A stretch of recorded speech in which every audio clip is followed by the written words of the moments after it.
ज्यावेळेला आम्ही हे प्रशिक्षण घेण्याचं निश्चित केलं आणि आम्ही आमची टीम घेऊन जेव्हा कोणती जागा सिलेक्ट करावी या ठिकाणी आल्यानंतर कैलासवासी रवींद्र चव्हाण अकॅडमी हे लोकेशन आम्हाला मिळालं। त्या अकॅडमीचे हे मालक सन्माननीय सुरेंद्रजी चव्हाण आणि त्यांचे वडीलसुद्धा ऑर्डिनरी कॅप्टन चव्हाण साहेब यांच्याकडे आम्ही गेल्यानंतर त्यांना ही कल्पना सांगितली की आम्हाला ह्या 4 दिवसासाठी हा परिसर जर उपलब्ध करून दिलात तर फार बरं होईल। आणि ते पण निवृत्त सैनिक असल्यामुळं त्यांना इतका आनंद झाला की ते म्हटले, सर ही जर आम्हाला संधी येत असेल तर आम्ही त्याचं निश्चितच तुम्हाला सोनं करू। आणि त्या पद्धतीनं त्यांनी हे सर्व परिसर त्या अकॅडमीचा सगळा एरिया त्यातल्या सगळ्या फॅसिलिटी आम्हाला उपलब्ध करून दिला। आदरणीय आमदारबाई कदम, आदरणीय आमदार योगेशदादा कदम यांनासुद्धा आम्ही ही कल्पना दिल्यानंतर त्यांनी त्यांचे जेवढे ऋण मानावेत तेवढे कमी आहेत आणि त्याच्यामुळंच हा कॅम्प आम्ही आज यशस्वी करू शकलो। उत्तम प्रकारचं सहकार्य त्यांच्याकडून आम्हाला मिळालं आणि ते सैनिकी सेवेतून आल्यामुळं त्यांना एक वेगळं फिलिंग इथे पाहायला मिळालं। काल जेव्हा त्यांना ओपनिंगला आम्ही इथे बोलवलं, अतिशय त्यांच्या व्यस्त कार्यक्रमातून सुद्धा त्यांनी आम्हाला वेळ दिला। इथे ओपनिंग जेव्हा झालं तेव्हा त्यांनी त्यांच्या मनोगतामध्ये हे व्यक्त केलं की एक आज आपण युनिटमध्येच आहोत किंवा सैनिकी सेवेमध्ये आहोत असंच पद्धतीचं फिलिंग त्यांना जाणवलं। ही आमच्यासाठी फार मोठी जमेची बाजू आहे। अशा पद्धतीनं संस्था त्यांचा अत्यंत ऋणी आहे आणि ऋणी राहील।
कब मेरा कर्ज चुकाओगे?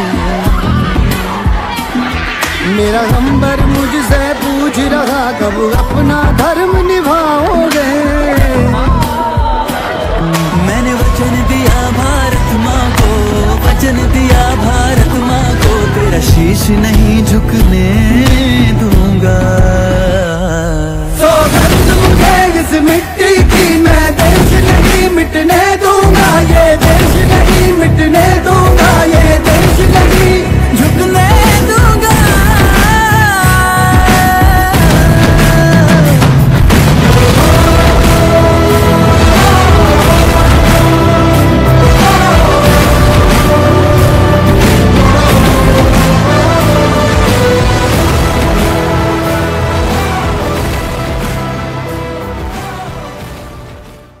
कितने टाइप के, कितने टाइप के, 3 टाइप की, ठीक है। ए बी सी, ए से किसकी है, आम वाले जो ये अभी लगे। बी से क्या होता है, बिजली वाली। सी से क्या होता है, तो इसको बुझाने के लिए ये पार्टियां होती है, देखो, ठीक है। सबसे भाई party, structure party, salvage party और एक कॉटेज पार्टी। सबसे पहले ये क्या है, आग को बुझाएगी, ठीक है।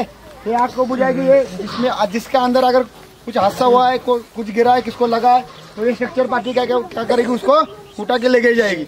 उसके बाद ये जितना भी अंदर सालवेज जितना भी खराब या जल गया है वो सामान ये बाहर निकालेंगे। और ये कॉटेज पार्टी इसलिए होती है, पूरे एरिया को कवर करेगी और उसके अंदर क्या है, कोई भी जाएगा नहीं। जैसे कि क्या, कोई भी जाता है बचाने के लिए तो वो जाने नहीं देती है, ठीक है। समझ में आ गया? समझ में आ गया? कहीं भी जब भी कभी भी आग लगती है, उधर भी स्कूल में भी, तो ऐसा ही क्या है, भागना है। समझ में आ गया? तो सबसे क्या है, ज्यादा की चिल्ला के आना है, बजाते हुए जैसे है वैसे आना है, जैसे है वैसे बकेट लेके तुरंत भागना है, आग आग आग चिल्लाते हुए। समझ में आ गया? ठीक है, ओके, पर सावधान। चलो,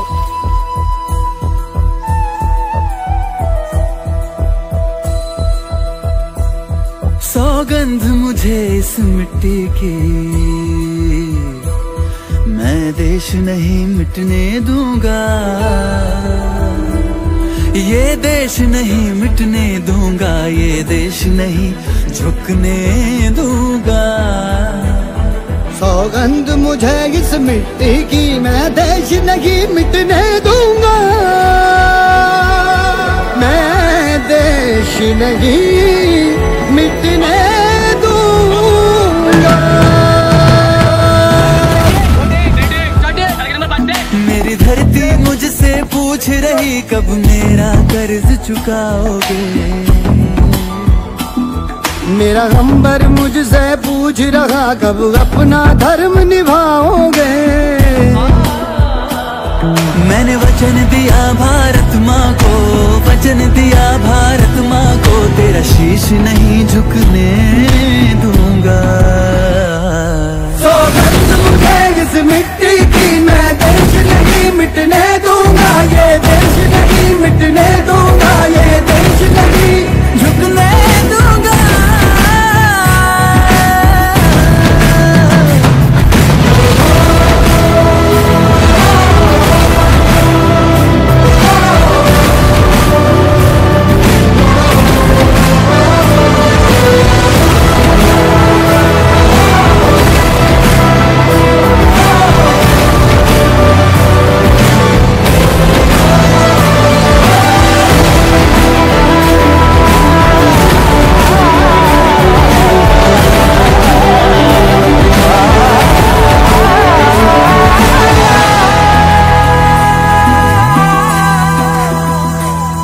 वो जितने अंधेरे लाएंगे,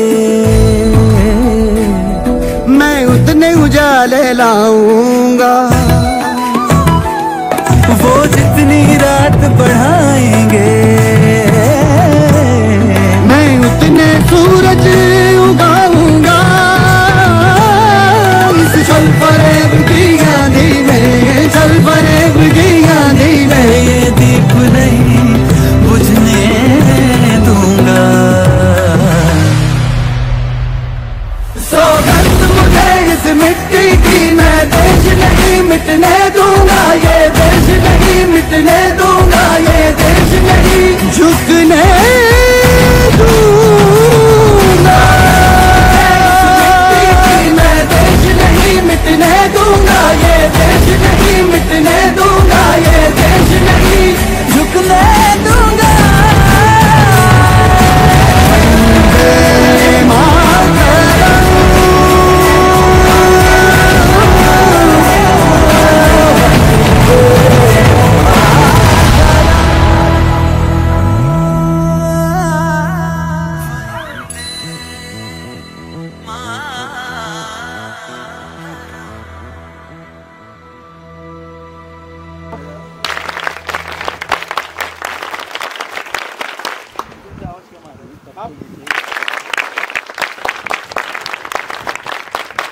मेरी जमीं अफसोस नहीं, जो तेरे लिए 100 दर्द सहे। महफूज रहे तेरी आन सदा, चाहे जान मेरी ये रहे ना रहे।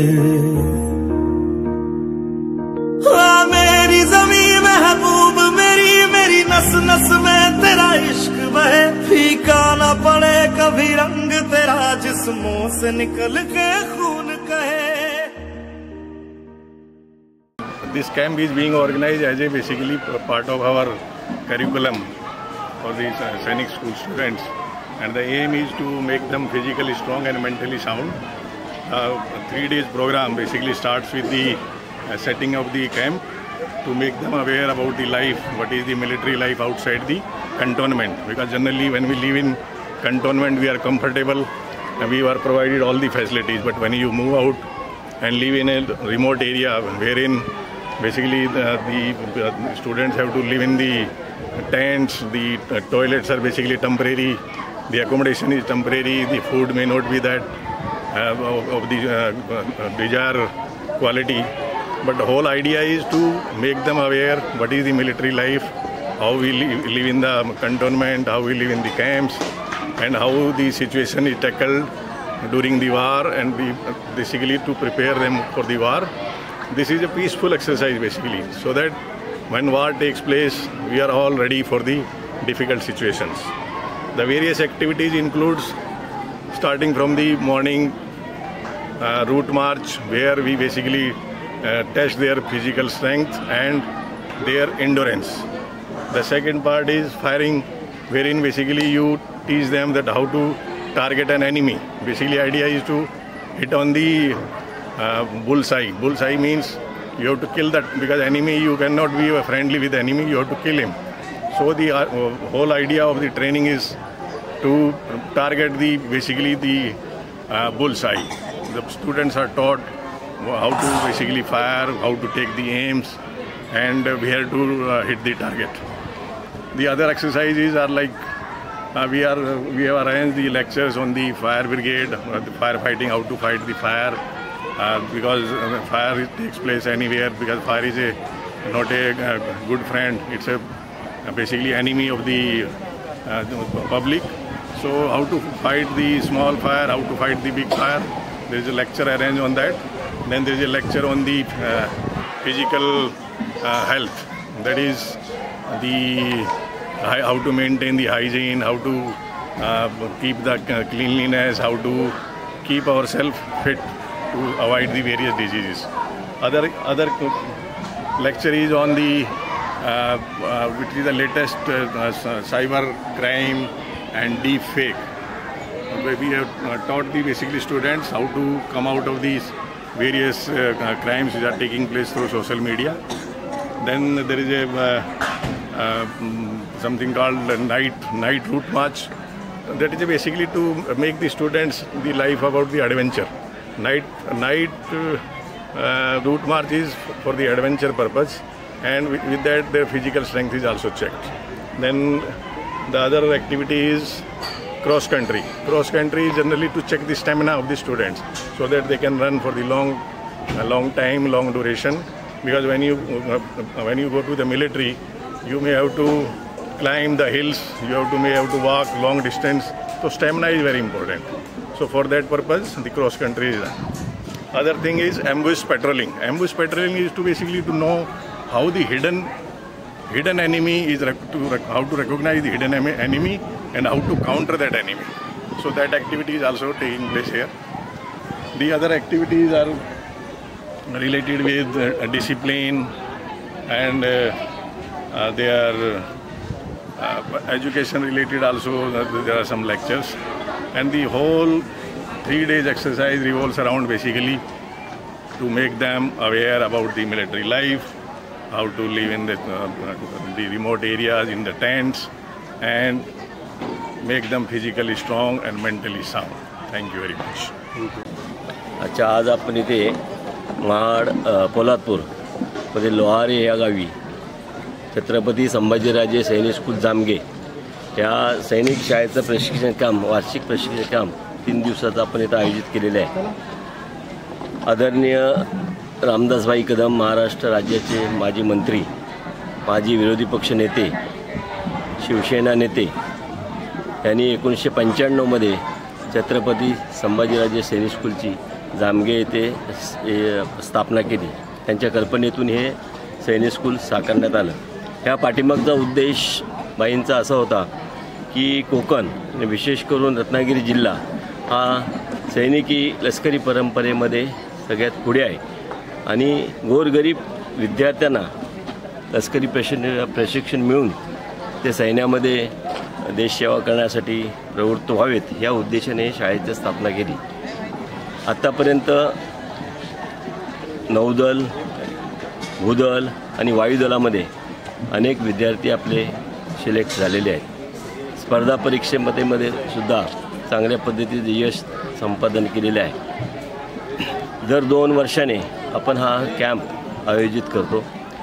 या कॅम्पचा उद्देश असा असतो की ज्या सैनिकी प्रशिक्षणमध्ये युद्धकाळामध्ये ज्या ॲक्टिव्हिटीज चालतात त्या प्रत्यक्षात कशा पद्धतीच्या असतात ह्याची कल्पना विद्यार्थ्यांना यावी, म्हणजे ग्राउंडवर कसं असतं ह्यासाठी हा कॅम्प इथे आपण घेतो. ह्याच्यामध्ये सगळ्यात महत्त्वाचं असतं, आज आपण गार्डच्या ठिकाणी इथे उपस्थित आहोत. गार्डची पोझिशन कशी असते, जर युनिटमध्ये जे काय आपल्याला आपली शस्त्र, त्याच्यानंतर आपला दारुगोला हे ज्या ठिकाणी ठेवलं जातं त्या ठिकाणी 24 तास सैनिकांचा कडापारा असतो आणि त्याला गार्ड म्हटलं जातं. मग ती गार्डची पोझिशन कशी असतात, ड्युटी कशी चेंज होते, फ्लॅग कधी उतरवला जातो, हे सगळं ह्या गार्डमध्ये प्रशिक्षणामध्ये शिकवलं जातं. आज आपण फायरिंग बघितली. फायरिंगमध्ये साधारण शस्त्र कसं, बंदूक कशी पकडायची, कुठल्या पोझिशनमध्ये पकडायची, टार्गेट काय असतं, टार्गेटला आपण निशाणी कशी मारायची, त्याचे कसे गुण मिळतात, हे सगळं शिक्षण आज मुलांनी इथे घेतलेलं आहे. लढाईमध्ये ज्यावेळेला ऑर्डर मिळते की एखाद्या ठिकाणी आपण अटॅक करायचा आहे, त्यावेळेला जो सैनिक मूव्ह करतात त्यावेळेला ते कशा पद्धतीनं असतं, 11 सैनिकांचं एक प्लाटून असतं, ते प्लाटून कशा पद्धतीनं मार्च करतं ते रूट मार्चमध्ये इथे शिकवलं जातं विद्यार्थ्यांना. त्याच्यानंतर अनेक बाबी ज्या आहेत, आर्क ऑफ फायर वगैरे जो असतो, जो आपल्याला समोर टार्गेट दिलं असतं त्याची डाव्या बाजू उजव्या बाजूपासून जो एरिया त्या सैनिकाचा असतो तो आर्क ऑफ फायरद्वारे त्याने सांगायचा असतो. त्याच्यानंतर रात्रीचं एक सैन्यामध्ये आपल्याला पासवर्ड दिला जातो आणि तो पासवर्ड अशा पद्धतीने असतो की साधारण सूर्यास्त झाल्यानंतर तो पासवर्ड इश्यू होतो आर्मी हेडक्वार्टरकडून, जेणेकरून शत्रू जर समोर आला तर कसं ओळखायचं, तो पासवर्ड फक्त त्या कॅम्पमध्ये असलेल्या सैनिकांनाच माहीत असतो आणि त्याचं जो सैनिक सेवेत असतो आणि त्याने जर तो पासवर्ड क्लिअर सांगितला तर आपण समजायचं की तो आपल्या सैन्यातला आपला सैनिक आहे. आणि जर तो पासवर्ड त्याला माहीत नसेल, तो चुकला सांगायला जर त्याला जमलं नाही तर आपण समजायचं का हा शत्रू आहे, कुठल्या तरी याने इथे प्रवेश घेण्यासाठी आलेला आहे आणि त्याला फायर करून मारण्याची ऑर्डरसुद्धा त्या सैनिकाला दिलेली असते. अशा पद्धतीचे सर्व ॲक्टिव्हिटीज ह्या कॅम्पमध्ये आपण शिकवतो. हे कॅम्प ही सैनिकी शाळा अतिशय आदरणीय भाईंचा हा एक टार्गेट आहे, उद्देश आहे की कुठल्याही व्यावसायिक दृष्टीने ही शाळा त्यांनी उभी केलेली नाही आहे. आता विद्यमान आमचे आमदार योगेशदादा कदम हे या संस्थेचे सचिव आहेत, त्यांचंसुद्धा अगदी बारकाईने या शाळेकडे लक्ष आहे. आज 300-325 विद्यार्थी इयत्ता 6वी ते 12वीपर्यंतचं प्रशिक्षण म्हणजे इंग्लिशमध्ये सायन्स फॅकल्टीमधून सैनिक शाळेचं प्रशिक्षण चालू आहे आणि अतिशय कमी माफक फी जी गोरगरीब विद्यार्थ्यांना परवडेल अशा पद्धतीची फी आहे. ह्यामध्ये एक्स्ट्रा जो काय चार्जेस किंवा खर्च येतो ही संस्था उचलते आणि ते भाई अगदी आनंदाने ते स्वीकारतात. 21 ते 22 एकर क्षेत्रामध्ये सैनिकी शाळेचं जे कॅम्प आहे त्याच्यामध्ये हॉर्स रायडिंग आहे, स्विमिंग पूल आहे आणि फायरिंग रेंज आहे. आणि जे साताऱ्याचं जे NDA आहे, सातारा सैनिक स्कूल, हे केंद्र शासनाच्या अंडरमध्ये येतं. तर तिथे जे काय ऑप्टिकल्स वगैरे आहेत त्या सर्व ऑप्टिकल्स आपल्या त्या शाळेमध्ये पण आहेत. अशा पद्धतीचं या सैनिकी शाळेची पार्श्वभूमी आहे. अनेक विद्यार्थी यातून चांगल्या पद्धतीने शिक्षण घेत आहेत आणि जरीसुद्धा एखाद्याला सैनिक सेवेमध्ये जाता नाही आलं तरी सगळ्यात महत्त्वाचं जे डिसिप्लिन जो विषय असतो, सकाळी लवकर उठणं, स्वतःचं काम स्वतः करणं, समोरच्या व्यक्तीला रिस्पेक्टनी बोलणं, स्वच्छता ठेवणं, ह्या सगळ्या गोष्टी ह्या लहान वयातील मुलं शिकतात आणि त्याचा फायदा नक्कीच पालकांपर्यंत पोहोचतो. पुढच्या उर्वरित आयुष्यात त्यांना इतर क्षेत्रामध्ये जर जायचं असेल तर मग तो इंजिनिअरिंगला जाईल, डॉक्टर वैद्यकीय शिक्षण घेत असेल, स्पर्धा परीक्षेमध्ये असेल तर तो त्या एनर्जीने तो काम करतो. मुळात म्हणजे जी सैनिकांना जी एनर्जी असते तशा पद्धतीची एनर्जी ह्या मुलांमध्ये आणण्याचं काम आमचं सर्व शिक्षक वृंद अतिशय मेहनत आणि कष्टाने हे काम करतात. कुठल्याही इथे वेळेचं बंधन नसतं. निवासी शाळा असल्यामुळं सर्व शिक्षक आमचे 24 तास मुलांसाठी उपलब्ध असतात. त्याच्यामध्ये विशेष करून आमचे कमांडंट साहेब आहेत, त्यांच्या जोडीला आर्मीतून निवृत्त झालेले आर्मी इन्स्ट्रक्टर जे आहेत ते अतिशय जसं ज्या पद्धतीने त्यांनी सैन्यामध्ये जी ड्युटी केली असते त्याच पद्धतीने इथं ते फॉलोअप करतात.